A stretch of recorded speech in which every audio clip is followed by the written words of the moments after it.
ايوه من ال10 جنيه هيبقى معاكي 9000 جنيه. لا مش بس كده، هيبقى معاكي كمان سبيكه ذهب، وممكن تجيبي بدل السبيكه 2 و3. يلا بينا نبدا. اقولك ازاي تعملي من ال10 جنيه دي. والله من ال10 جنيه يا بنات تجيبي بيها كل اللي نفسك فيه. ممكن تجيبي بيها ذهب. السلام عليكم ورحمة الله. ازيكم يا حبايب قلبي؟ عاملين ايه؟ مساء الفل ومساء الورد عليكم، يا رب تكونوا في افضل صحة واحسن حال. تعالي بقى النهارده ست الكل اقولك ازاي النهارده من ال10 جنيه تحققي ثروة عالية جدا، ويبقى عندك كده ذهب كتير، وكل اللي نفسك فيه وكل اللي نفسك تجيبيه سواء ذهب او اراضي او اي عقارات نفسك تجيبيها هتجيبيها باذن الله معايا من افكار النهارده. بس تابعي الفيديو عشان تعرفي كل التريكات اللي ازاي تخليكي تجيبي كل الذهب اللي نفسك فيه. يلا بينا نبدا الفيديو واقول لكم الفكرة باذن الله. بص بقى يا ست الكل، انا مش جايه اقول لك النهارده ادخلي جمعيه وتديني مع ناس ولا تزنقي نفسك ولا ورطي نفسك في جمعيات، والله اعلم ممكن تكمل اصلا ولا ما تكملش. لكن النهارده جايه اقول لك ان انت هتعملي جمعيه مع نفسك. ايوه مع نفسك.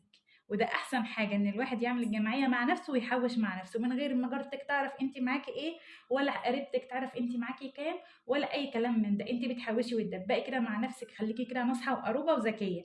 فيلا بينا اقول لكم الفكره بتاعت الجمعيه اللي هتبدايها مع نفسك باذن الله، وخلال كام شهر باذن الله يبقى معاكي من ال10 جنيه دي.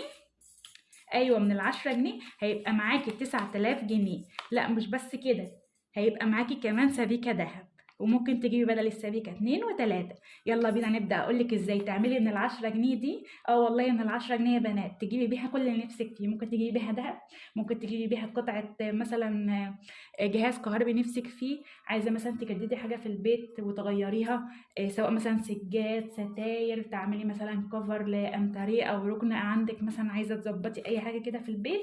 باذن الله معايا من ال10 جنيه دي هتعملي كل اللي نفسك فيه. يلا بينا نبدا على طول من غير رغي كتير، وهقول لكم ازاي تعملي الجمعيه مع نفسك من ال10 جنيه عشان تجيبي بيها كل اللي نفسك فيه.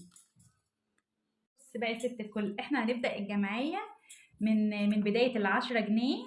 ايوه هنبدا من ال10 جنيه مع نفسنا كده. انا عايزه كل واحده فيكم تجرب وباذن الله توصل لنتيجه مرضيه ترضيها، وعلى حسب امكانياتك. ال10 جنيه دي لو عملناها في 10 شهور، اللي هو يعني النتيجه اللي هم 300 يوم، 300 يوم هيبقى المحصله النهائيه معاكي، هيبقى معاكي 3000 جنيه.